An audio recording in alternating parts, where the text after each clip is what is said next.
Yeah. Hey, look, Brian has jumped into the Talk to Me podcast here. How we doing, Brian? What's up, dog? How are you, man? How you been? Welcome back to the show with you you, with you guys. But what'd you say? How do you sound? Yeah, that sound okay? Yeah, you sound good. You Okay, sound. cool. You always sound professional and pro with a sweet background. All right, man. Well, let's dive into Louisville Loves Louder Than Life. You know, you guys are branching out, doing so many ththings. How did this one come together? Like, what was the antithesis to hooking up with Louder Than Life coming through town?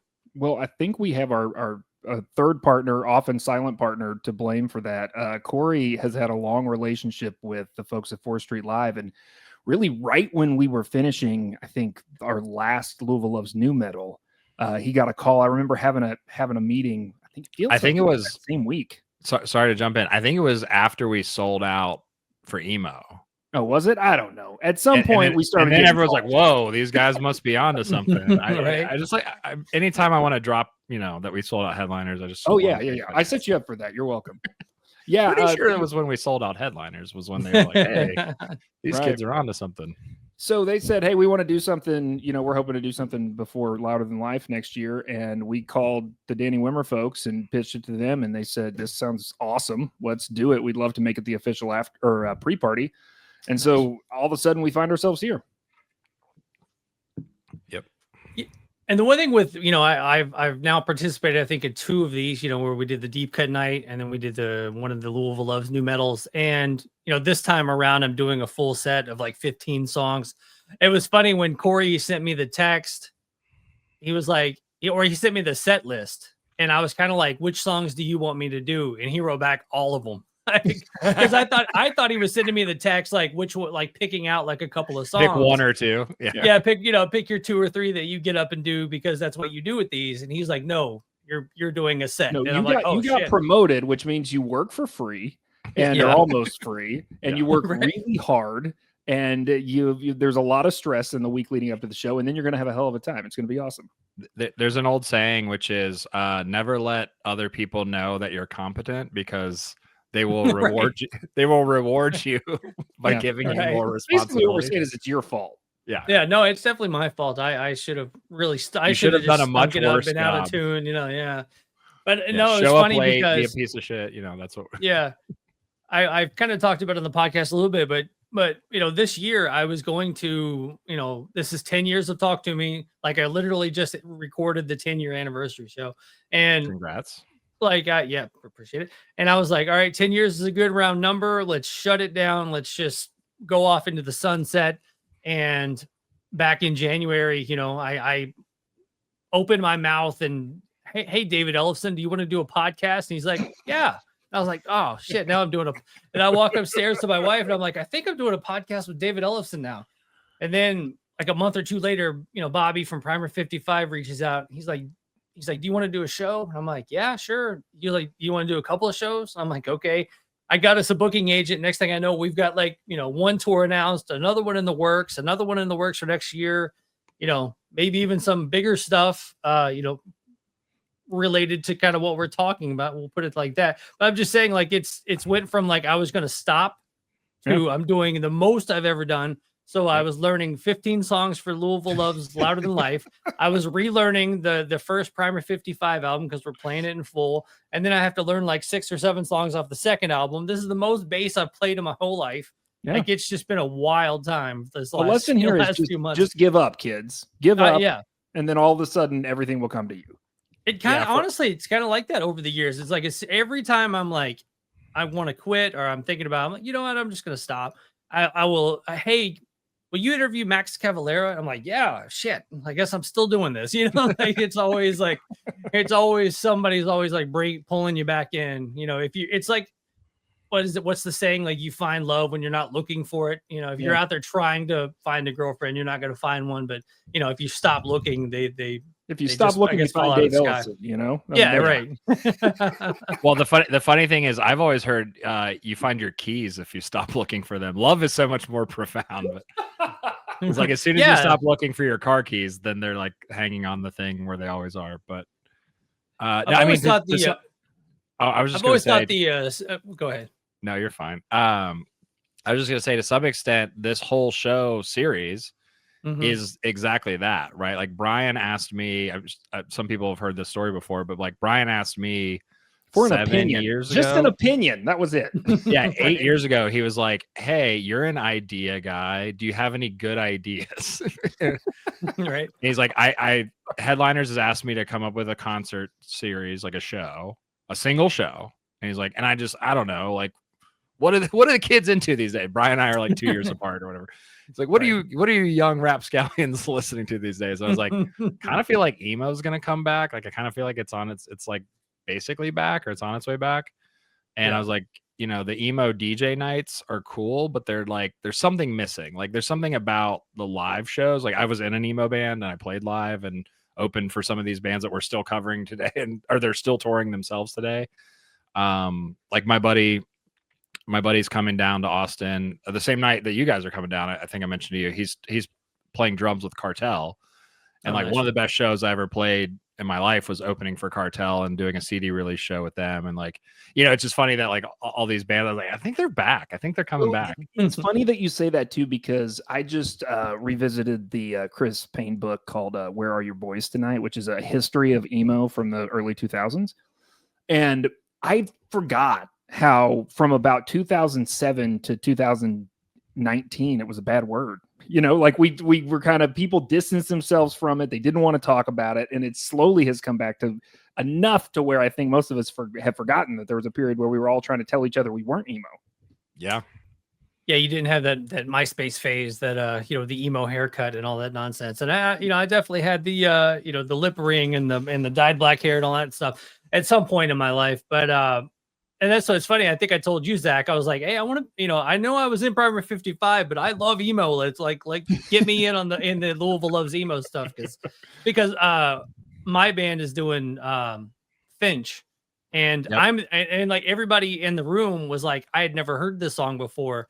And I'm like, this is my fucking favorite song we're doing. I'm like, and like every time we play it, I'm just like, my bass just starts flying around, you know? Like, I forgot that one made the set list. It's been since the beginning of the show. That's like almost it's always on the list every time, and it gets cut. So I'm very excited that it's finally made it this time. Oh, when I saw that was on the list, I was just like so excited. There are songs like that. Who's singing it? Lucas, maybe? Not Lucas. Kevin. Yeah. Okay, I was going to say Kevin's terrible at names. He's not singing. So I hope he's singing it. I think they were both fighting over it in the past. Yeah, I mean that's one of those songs.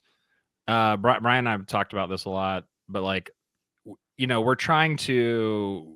We've been doing this long enough to where it's like normal now. Like not just us doing it as normal, but like a lot of people are doing variations of what we're doing, and which is great. I'm not like they copied us, because we were just copying the other. You know, it's like, what about cover bands and DJ nights? It's like, what an original thought we had, right? But I think timing wise, we were kind of on the early end of this curve, but yeah, that's one of those songs for emo specifically where it's like, we obviously got to pepper in the, like, you know, I Write Sins and Sugar We're Going Downs and stuff, because there are people that come to our shows that were like casual fans, or like their wife's a fan or their boyfriend or whoever. But like, there's like, that's a song like for, if you're a real emo fan and you don't love that song, like check your pulse. Like, we all bought that record. Yeah. That song in particular is like one of those just like real anthems. Like if you're in the genre and you love that genre, like how could you not love that song? It's so good. So Toomey, since you're an emo head, you're just coming clean about this.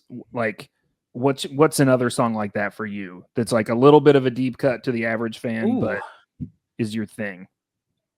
We're also now interviewing you for the rest of the podcast. No, that's fine. I'll have to. What happens when you let another podcaster on your podcast? You know. Yeah. You know, I think my like go-to, like all right. So like I work on Saturdays, and throughout the week, you know, I listen to like sports talk or whatever, like on the way into work. But Saturday, like there's no sports talk except for like national stuff, and I don't care to hear about the Cowboys or whatever. So I always put on music, and my go-to is always Panic at the Disco. It's like, you know, and like on shuffle, it's like, you know, the new stuff, the old stuff. Yeah. So I think, you know, I interviewed. I did wonder about if we are to the point of doing something off of Pretty Odd. Like, I don't know if we're there, but Dude, I will. I know I'm technically in charge in some capacity, but the things I will do to get 9 in the afternoon with like a full like Beatles style orchestra behind it. Like, oh my God, that'd be so sick. It'd be pretty badass. I'm not saying we're going to do that, but I'm not saying we're not going to do that. Maybe if Toomey's band wants to do it at the next one. There's so much orchestration on that. And in that Chris Payne book, when they talk about that period of Panic, they all just like, Panic's such a funny story because they really were just kids messing around who got a record deal from Pete Wentz before they were really ever playing live together. They were mostly just in a bedroom messing around. And so their ascent is just, there's a lot of bands you think ascended like that, but actually didn't. They worked in the clubs for years or whatever. Panic at the Disco really did go from like playing in Brendan's bedroom. They were an overnight success. Yeah, they were like a literal overnight success. And so by like an overnight success, the point that they let them go play, they just kind of let them do whatever they want on their second record. And they had just been listening to the Beatles just nonstop. That's just all they were doing. And that when I remember when that album came out, I was just like, I don't know about this one, you know, like, and then, but over the year, I mean, even like Death of a Bachelor and you know, Victorious and all that stuff, like I just absolutely love with it. And I had Nicole Rowe on the podcast, and she was in Panic at the Disco for a long time. Now she's in Incubus. But I was just like, so I was interviewing her about Incubus, and I was like, you know what? You're the only person Panic at the Disco adjacent I've had on the show. So I've got to ask you, like, is Brendan, you know, as charming and handsome and funny and just talented and as he seems? And she said, yes, all of those. I was like, oh, dude, he's the truth. He is a monster. I saw him like flipping off the piano in the middle of Bohemian Rhapsody into a drum solo or something. I'm like, what is happening? Yeah, I the only time I saw them, they were playing with Weezer, and same. I saw they that absolutely crushed. Like, it was just from start to finish was just an amazing show. And he actually has kind of thrown out because he recorded a metal album, like a hardcore metalcore kind of record. And there's one song he kind of leaked out on a live stream.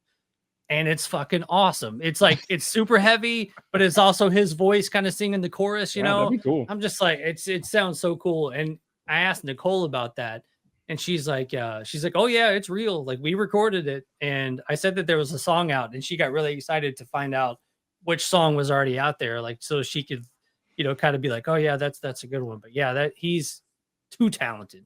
But yeah, I think it's funny. My Spotify, like, I'll put in like PA. And it's like, do you want Panic at the Disco? Do you want Paramore? Do you want Pantera? You know, it's just like, it doesn't know which direction I'm going to go, but it's like, you know. That sounds like your Spotify and the playlist for this show are the same algorithm, because that's what's been fun about this particular set list is, you know, we did get to expand the theme a little bit. There's stuff that isn't really new metal or isn't really emo that is louder than life. So we were able to sneak some stuff in and really lean into both of those genres in one show. So it's going to be really fun. We hope a lot of people who haven't seen the show before get to see it for the first time and see what we can do, because it's going to be a totally different platform and a totally different location and a lot of new elements to it. So and also Corey is buying stuff. Like, he just casually dropped in the group text the other day that there is some stuff that I guess we can't really talk about, that for the stage that he bought. And I was like, did we discuss this? I guess we did. And I just didn't think he was going to do it. It's like when your kid asks you something, you're like, yeah, sure, because you're half paying attention. Yeah, we'll do that. Right. Great. It's going to be great. That's what I'm saying. And then they come home. They're like, you said I could lowered from the ceiling, and you know, the drum riser's coming up and fires, and it's awesome. Yeah. You said I could adopt a bobcat, Dad, the other day when I asked you. No, actually, I was telling Zach before you jumped up, Brian, that I went down to 4th Street Live last night to meet a friend for dinner because he's in town, you know, with Bourbon and Beyond, actually. And I forgot, I didn't realize there's a band playing, and I was like, oh God, fucking band playing right now. And then I get in there and they're playing country covers, and I look at the stage, I was like, hey, there's Corey right there. Yeah, Corey and Jake. So, you know, I walk up and just stand in front of him for a minute, and you know, he's up there playing his bass. He finally sees me. Corey sees me and laughs. But that stage is massive. Show business. It's crazy. Like the stage is massive. The sound, it's so loud. It's gonna be so awesome. I mean, Zach and I were talking about this. I think it was you and I about shows we've seen on 4th Street Live. You know, and I saw Blue October and Yellow Card. I've seen Fall Out Boy at 4th Street Live. I've seen Third Eye Blind multiple times. I saw Real Big Dashboard Fish. Confessional. Nice. Nelly. See, I don't think I've seen a show there. I saw Really? Corey play there. I don't think I've seen any shows at 4th Street Live. It's just They've moved pretty heavily country now, but there was a Yeah. period where they were about 10 years ago, 5 to 10 years ago, where they were really split in between doing big older pop acts or pop acts that were kind of like yo-yoing back up. And that's where like getting to see Fall Out Boy in that setting was awesome. Oh yeah, that sounds like that would be awesome. That's wild. I mean, and plus it's a cool area. Like, I know that it's changed over the years. Like, you just have the Hard Rock, and it had the comedy they used to have there and things like that. Like it's morphed over the years, but for the most part, it's always been if you've got some people coming in from out of town, hey, you want to go grab a bite to eat. That's easy to find. Sports and social clubs always been cool. So yeah, I mean, I've always enjoyed kind of going down to 4th Street Live, maybe not on a Saturday night at 2 a.m., but I've enjoyed my time. Did we work into our production free bowling at Sports and Social Club, Zach? I feel like, between sound checks, Toomey and I need to get some frames in.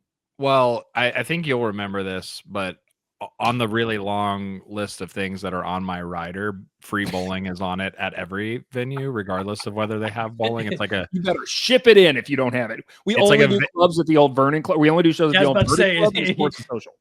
Yeah, you can only do. I was about to say you can only do shows at Club Vernon. Well, it's kind of like my thing is like, throw a stage. If I can the stands to a function bowling alley, I'm not worried about the pyrotechnics and the all the other stuff, right? It's like, it's my Van Halen test. It's like, okay, if they can set up free bowling for me, then everything else is going to go fine. Everything will be fine. Forget Brown and Rams. Let's make it a little more interesting and athletic. Yeah. It's like 2 lanes, I think, of bowling would be. Is that enough? Is that too much to ask?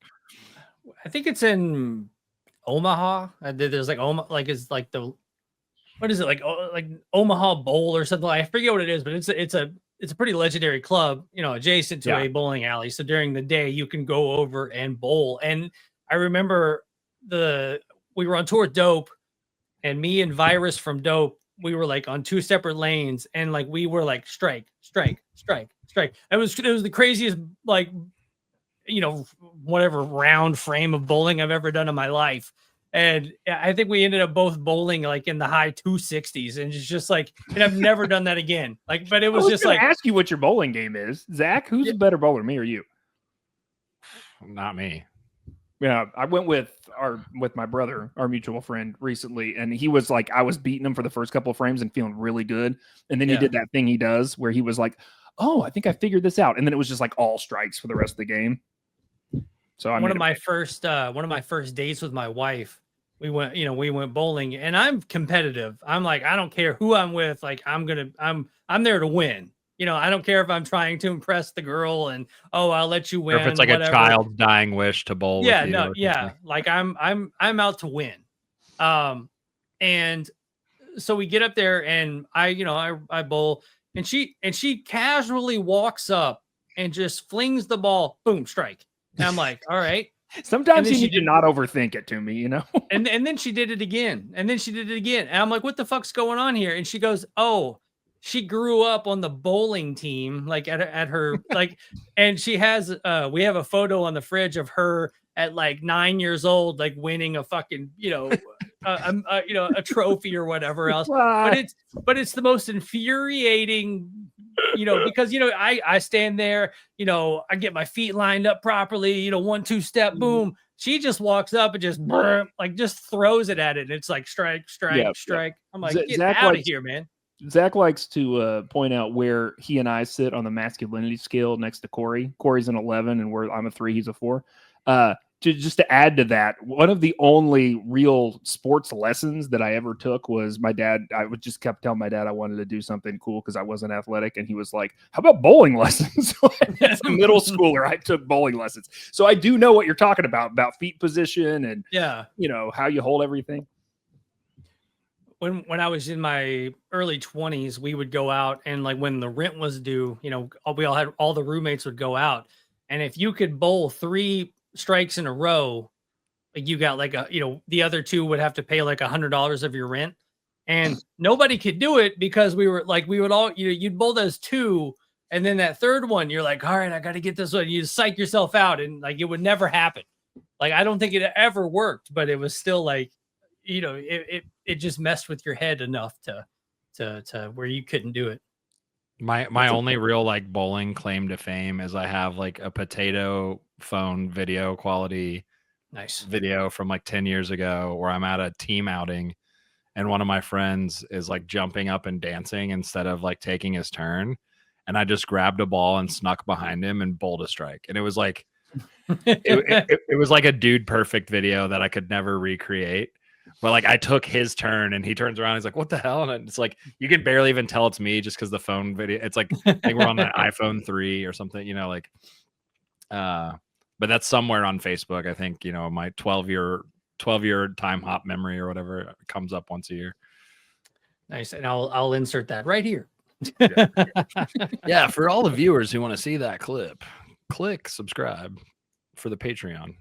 So I guess I won't spoil the songs we're playing, but it's funny. The toughest song to play is the Creed song.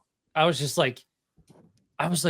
sat down with it. I'm like, what is going on here? Yeah. Like, why are we doing all these notes, Creed? Like, let's not do that.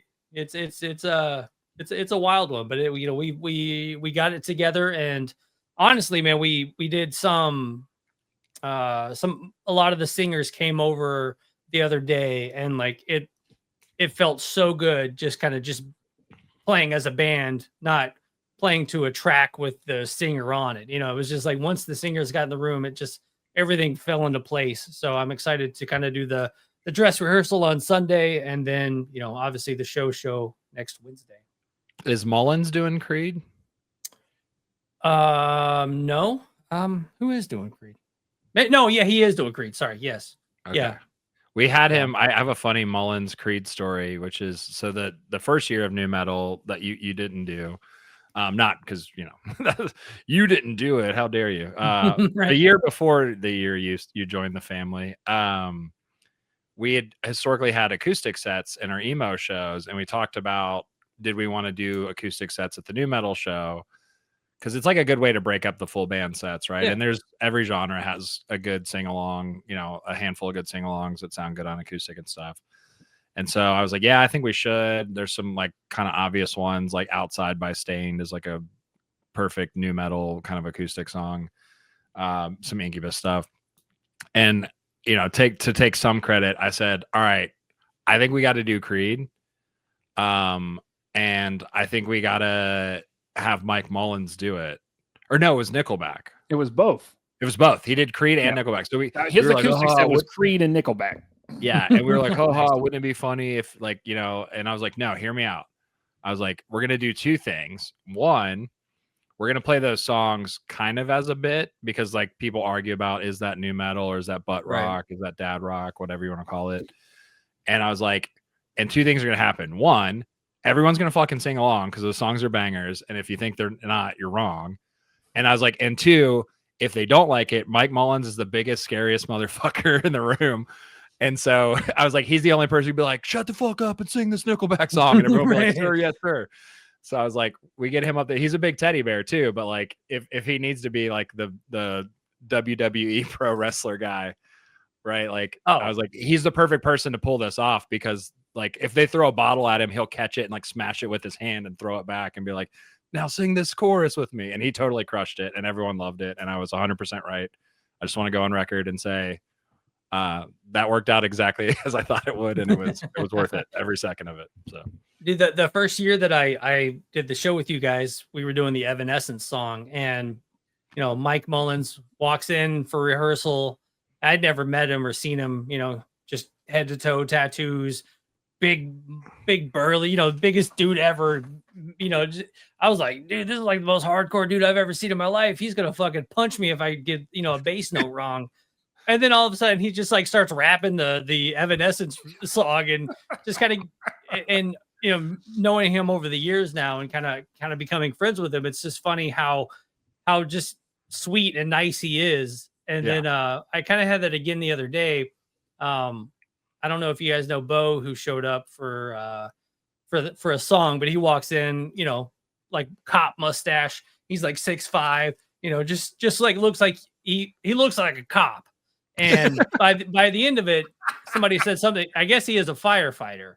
So he is a firefighter. So I was like, all right, so I got part of it right. And then like Jake's, oh no, I mean, I don't know if you guys know him or not, but like as soon as you see him, you're like, oh yeah, that's what the Toomey was talking about. But then he goes into, he's saying crossfade so cold and just saying it magnificently. And then somebody said something about his band, and he was talking about it, that he left. And I asked Jake, I was like, what band is he in? Assuming he was in like some hardcore band, because he looks like he's just gonna be like, you motherfuckers just get in the pit right now, And it's like, oh, he does country covers. I was like, what are we talking about here? Like, I just, that gave me, for whatever reason, this like huge epiphany that has taken this long to have, which is Louisville is like, as cultural as a city, because you have a national audience, right? If you've never, and I call it Louisville, fight me, whatever. Like, I'm from there. Louisville. You don't call it Louisville. No, I call anyway. It's like, that's a whole other podcast we can get into. But I think culturally, Louisville is the place where the dudes who are in the country bands are in the metal bands. Like that is that is our culture. It is a weird thing. You're right. Like we're both. Like you're like, oh, you guys a bunch of dumb Southern hicks. Or like, it's like, nah, man. Like we got some country soul and spirit, but like, no, we're real like metropolitan city. And you're like, oh, okay, you guys like them. What? It's like, no, we're also badass metalheads. Like, come find out, right? Come to our festivals and come to our shows. Like, I think we are that perfect intersection. It's funny that all these dudes are kind of in both, because it's like that's kind of Louisville. We're kind of like a country metal city. Like, yeah, it's great. I mean, like Corey's got the the strap with his last name on it and stuff like that. It's all country shit, but he's bedazzled. Corey for. I think I met Corey in like 2003, 2004 maybe. And it is wild to kind of full circle be friends with him again, because I mean, I haven't talked before getting kind of back into the new metal night. I probably hadn't spoke to him in, 15 years. Not out of like malice or anything. It's just, we weren't, we were in the same circles, and then we weren't, so it's just crazy to kind of be back around him again and stuff like that too. So it's been a lot of fun. I mean, I can't stress enough how fun it is to kind of sit down, and also infuriating how easy some of these songs are that are so that are like, quadruple platinum. Yeah. And you're like, it's 3 fucking notes, like played backwards and forwards, like. It's one of my favorite soapboxes is the technical difficulty of a song does not make it whether or not it's a hit or it's fun or that people want to listen to it. I mean, you said the hardest song to learn was Creed, and some of the easiest ones were the ones that were huge, giant hits, right? Now, sometimes they cross over and they're both. Yeah. But yeah, sometimes it just takes, 3 chords and a feeling. Right. Yeah, it's just like, and it's funny how a lot of the songs are the same notes. Like, it's just like, oh, we're doing this one again. But we're playing it in this order. Like, okay, all right. Dude, every Time I Die song is like the same 4 notes, just played like in a really cool way. Like they're one of my favorite bands. This is not shit talking, but like it really is like open 5/6. Like if you just do that on a drop D or drop C guitar, like, but like you pick like 30 different patterns and they're fast and they're like hard to play, right? But you're right. Like it's like, wait a minute, is this riff from that song? Or the thing you said about like the different songs being a hit and being technical, I think one thing Brian and I kind of bring to the show, I'm a musician obviously, and Brian is as well, but he's been more of like the radio and kind of broadcast side and all that, and his brother's a drummer and we've played together a lot. And I think the thing I'm always having to rein the music, I'm still like on the spectrum of musicians, I'm still kind of like the business guy in the group, and so I'm always having to be like, hey, I'm not going to name any names, Doty. I know that 7-minute Slipknot song where you get to play like Hertas on the double kick drum and like do that cool like triplet fill and all that stuff.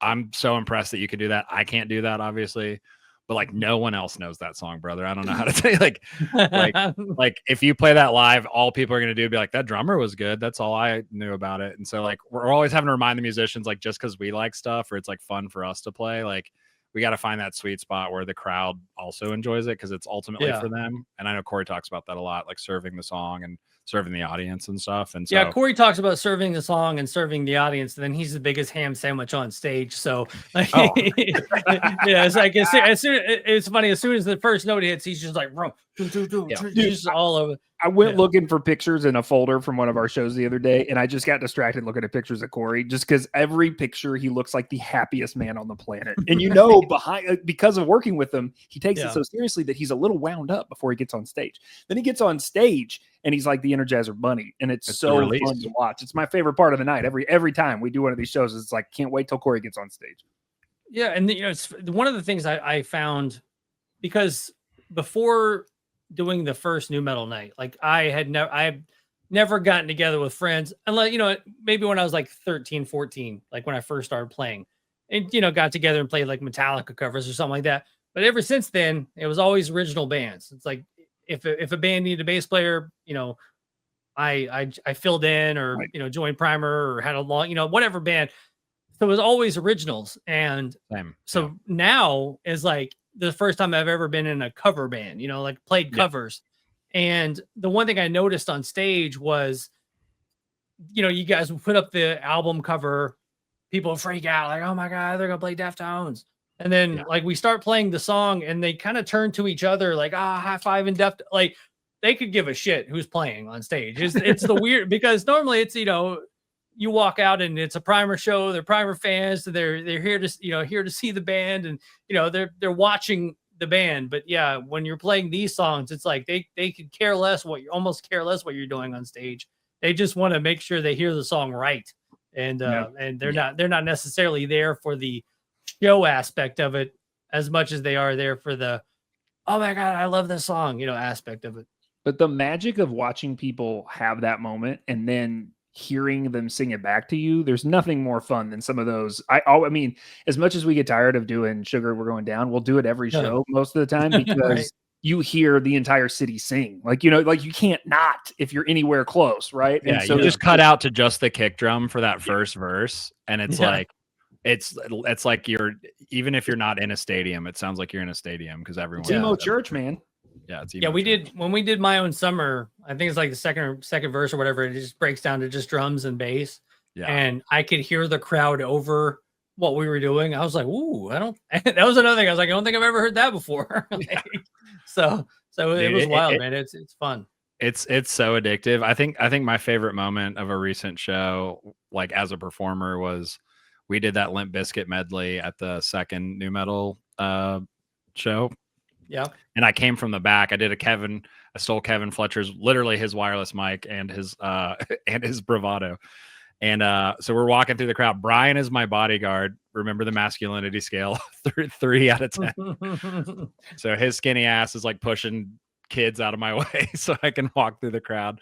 And we're tossing out red Yankees hats as like, like you're now part of this Limp Bizkit song. I've got my official one on, all that. And at some point I get to the middle of the crowd and we're in the middle of a song and I'm like jumping and rapping and stuff. And people are in the mosh pit and they're pushing each other, pushing me or whatever. And then this one guy is rapping and we're rapping along. And then he kind of goes like, "You're the guy," because like I'm coming through the PA, like he just thinks I'm like, you know what I mean? Like he thinks I'm an enthusiastic fan. He's an enthusiastic fan. We're having like an enthusiastic fan moment. And then he goes, "Oh shit, you're the lead singer of the song that's currently playing."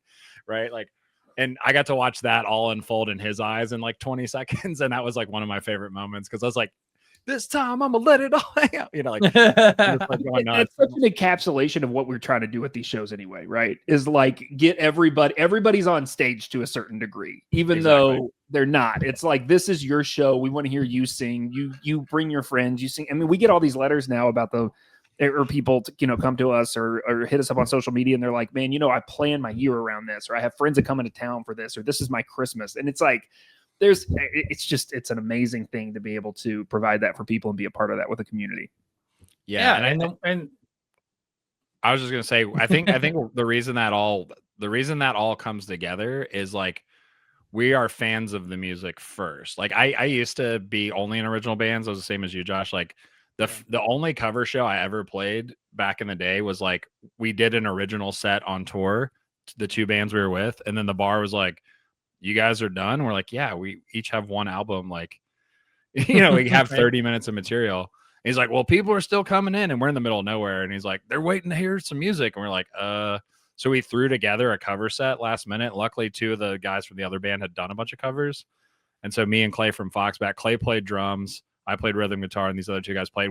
We would like jukebox style. We're like, "What do you guys want to hear next?" And they'd be like, "Hey, Jealousy." And we just like play it. And then one guy kept, actually, you'll appreciate that. One guy kept being like, "Cowboys from Hell." And he like put like a 20 in the tip jar. Nice. And we're like, we don't know it, brother. And even if we did, we couldn't play it. That was the first time I got to play a cover, and I was like, "Oh, this actually is fun." Like I used to be like such an elitist, like asshole. Oh yeah, like cover bands, like get a real job or something. I'm like, what does that even mean, right? But I did that, and then I saw the Velcro Pygmies in Louisville, probably like 6 months later, and I was like, "Oh, cover bands can be good." Because prior to that, I just thought they were all kind of like hacky and like lame, and then since then I've seen tons of amazing cover bands, and obviously played in these shows. But yeah, it's because we're fans, right? Like, I've written cool songs, I've written stuff I'm really proud of. Some people love those songs, but like, you know, I've never written My Own Summer, or, you know, or like, right, or I Write Sins, Not Tragedies. Like I've just never made anything that powerful or impactful to that many people, and it's just as fun to play that song as it is anything else. I think too, the one thing that I stressed to, you know, when I was hitting up, you know, maybe some people that might be here early to jump up on stage. I was trying to, you know, reach out, and I was stressing the fact of like how pro it is. It's not a bunch of just like local musicians getting up there hacking through a bunch of songs. Like when I found out that I was doing 15 songs, I was like, all right, I gotta woodshed hash this out and not be the weak link, because I you know, every band has murderers in it, you know, like just local, just crushers. And so you don't want to be up there hacking away at whatever song you're playing. Like, and like I said, I mean, I've been doing these songs, doing the primer songs, and just like playing so much bass, just trying to make sure that, like I said, you show up and you're not the jackass up there playing out of tune and playing the wrong song and all this other nonsense. Like, because all the guitar players, all the drummers, just all the vocalists are, you know, there's nobody that's the weak link in this. It's all crushers. It's crazy. Yeah. That photo of you from the first show you got that Thunderbird bass, which are like long scale, just huge. And you're just like, it's like a wide angle lens. So just like the bass looks 20 feet long and your hair's long. And you just like look so badass in that photo. I bet that moment you were like, all right, fuck, I'm hooked. Like I could tell in that one photograph, you're like, I'm in the zone, like crushing it. We got him. We got him, boys. Now he's gonna have to He's back play in 15 songs next 2 shows from now. Yeah. Honestly, before that show, the last time I was on stage was like 2008. Like, you know, wow. The last tour I did with Primer was 2008, and then I don't think I've been in a band since then. And so like it was like getting back on stage. I was like, oh yeah, I like this feeling. And my wife, after the show, she just kind of shook her head. She's like, I've never seen you smile like that. Yeah, she's like, that's where you need to be, kind of thing. Yeah. Like, you got a little Corey in you too, buddy. you get pretty animated and smiley on stage. We all have a little. We can all hope to have a little Corey in us, you know. I'm gonna let that joke stop there, but there's a lot we could work with. Right. But yeah, so you know, obviously, thank you guys for having me on these shows, because it's been honestly the first year you guys popped up, and I was like, oh, they didn't call me. Like I was like, well, dude, we get that. Right, we get that every time. And we like to tell that story because we called you. Like this is what, it's not exclusive. Like we want people to be involved. We're not trying to. It's hard. We can't have everybody every year involved, but like right. We want people who want to be a part of it to be a part of it if we can figure out a way to do it. And we've had people who have gotten up on stage and not hacked it, and then they've jumped into the background, or they've, you know, gotten better and come back the next year, or they, you know, there's just, it is a welcoming community. We want people to be a part of it. So I hope everybody comes out and gets a little taste of it on Wednesday, September the 17th, 4th Street Live. Louisville Loves Louder Than Life. Gates open at 6. It's going to be a blast. And it's I think we skipped some like major details at the beginning. It's a free show. Probably the most important detail. Second, all ages. Probably the second most important detail. It's the Wednesday before Louder Than Life, so you're not competing with having been outside standing all day. You might have been working all day at your job, which might be outside and might be standing, but like, you know, it's not an after party, which the after parties are going to be super fun, but also, you know, I think everyone on this call has a 4 or a really high 3 in front of their age. Right? Like, you know, our backs and our knees aren't what they used to be. And so our show is from 7 to 11. So it's kind of a manageable time. And you can drink in the street. Yeah. You can drink in the street. There's also going to be other parties going on kind of as part of the Louder Than Life kickoff. So it's just going to be super fun. Good mix of locals, good mix of out of towners. I'm excited because I think this is the least involved I've been in a show in terms of like picking the songs, picking the musicians. Like Corey's done almost all of that. I'm obviously helping with like the marketing and some other stuff too, but I get to be a fan. Like I was actually had some people texting me today. Hey man, can we pregame or party, blah, blah. And I'm like, I'm still going to go help set up just because like, I don't know how not to, but I was like, during the show, I kind of can just hang out in the crowd. Like normally I'm on stage pointing at people and be like, stay there. I'll be there in 45 minutes. And they're like, what? Yeah. Like, so this show, I'm like between Brian and Corey and all the staff that we have or all the musicians we have, like you guys got this. I'm just going to wear my dumb hat and sing along and gas people up in the audience. Maybe I'll steal the fog machine remote. That's always one of my favorite things to do. Walk around and hand it to like a teenager and be like, hey, hit this button. And they're like, what? I'm like, just trust me. It's not a bomb. Like, you know, and then they hit it and like the fog goes off. They're like, that was the coolest thing ever. And I'm like, it is really fun to blow people's minds with that. I'm like, you did that. And they're like, whoa. Like, so yeah, I'll get to do just the Santa Claus. Like I get to basically be a grandpa at this show, I think, right? Like all the fun and none of the work. So I'm looking to go through the crowd. Shot. We'll have the clear sugar tubes just in my cleavage. The whole very 4th Street Live. That's a good 4th Street Live reference. Yes. Tango said Cantina. Throw that out for all the locals. Nice. Yeah. You can give me one, and as I'm playing, I kick it back. Like. Oh yeah, we can work on our choreo, our shot choreo. Yeah, man, this show's gonna be super fun. It's gonna be a mixture of emo, rock, new metal, like the whole genre. So this is kind of a amalgamation of all the things that we've been doing over the last 6 or 7 years. And the spoiler I want to give, only because I'm like kind of believe in speaking what you want to happen, a little bit of manifesting here, is this is our first time working with the festival. And so we're trying really hard to do a good job because they've already, before we've put on the show, have already said that they want to do more stuff with us in the future. And so our goal with this show is to show them like we're the right people to bet on. And that, you know, maybe we'll help throw some after parties next year. Maybe my goal is to like get a stage where they're like, this is the Louisville Love stage. And it's like original bands and covers and like we get to curate it. I mean, that's like maybe 3 or 4 years from now, but I don't know, man. I mean, you never know. Right. Like, and so if you guys come out, we're going to put on a hell of a show for you. Again, we're trying to impress everyone. We're trying to impress the audience, trying to impress the other promoters, and ultimately, again, it's just going to be so much fun. If you haven't done it before, it's hard to describe. I mean, concerts are fun in general, but ours are like a weird, special kind of fun. I'm just like, just come. And this one is free. So if it sucks, we'll give you your money back. Times 2. Thanks for having us, dude. Absolutely, Brian. Brian, Zach, always good to catch up with you guys. And once again, just come hang out with us. Louisville Loves Louder Than Life. Wednesday, what's the date? I don't even know the date. 17th. November. September 7th. Yes, Wednesday, November 17th. Is it November already? Yeah, it's the day Louder Than Life starts on that Thursday, the 18th. Yes. So this is the day before, the night before. I'm flying up from Austin, Texas for it. So if you live anywhere closer than Austin, Texas, you have no excuse not to come because I'm coming. Right. And Josh will be there. Brian will be there. I'll be there. Come say hi. Come get a shirt. Come give us a hug. I'm giving out bracelets. We got new like the rubber wristband bracelets. Those are fresh off the press. Come grab one and we'll rock out together. It'll be super fun. Absolutely. All right, guys. Well, we will see you there. Hell yeah. See you, dude. Right. We're out.